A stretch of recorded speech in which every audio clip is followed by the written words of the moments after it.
Serge Thierry Atangana. Avec toi, je vais aborder, n'est-ce pas, la première partie développée par Papa Claude-Olivier Adjaba, qui porte sur les sources bibliques et l'implication de la virginité dans la vie de sainteté. Qu'est-ce qu'on peut en dire, Serge Thierry Atangana? Merci Léonard pour la question posée. Permets-moi d'adresser mes chaleureuses salutations à Papa Claude-Olivier Adjaba et surtout lui exprimer ma profonde gratitude pour cet enseignement assez original et authentique qui vise à nous aider dans notre démarche, dans notre vie de foi et dans nos relations avec nos semblables. Surtout dans le respect de la dignité et de l'intégrité d'autrui et de soi-même.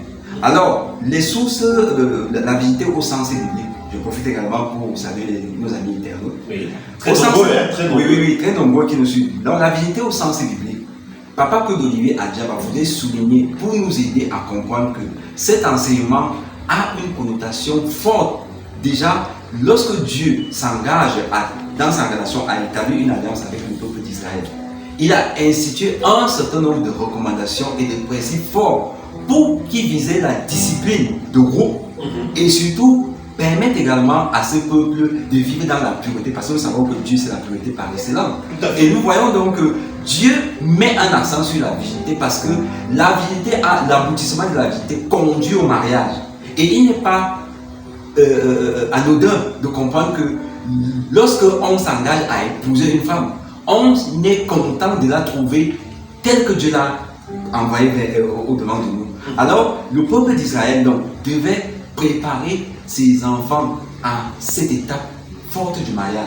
Et la virginité était un signal qui permettait soit l'honneur, soit le déshonneur de la famille.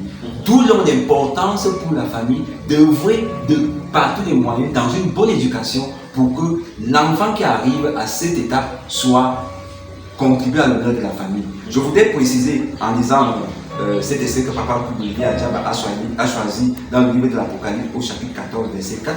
Il dit ceci: ceux-là, ils ne sont pas souillés avec les femmes, ils sont vierges. Ceux-là suivent l'agneau partout où il va. Ceux-là ont été rachetés d'entre les hommes comme les prémices par Dieu et par l'agneau. C'est important et c'est très fort. Justement, Serge Thierry Atangana, il faut préciser que la virginité, n'est-ce pas, au sens biblique d'ailleurs, comme le dit le texte de l'Apocalypse 14, verset 14, concerne les hommes autant que les femmes. Tout à fait, tout à fait. Merci Serge Thierry.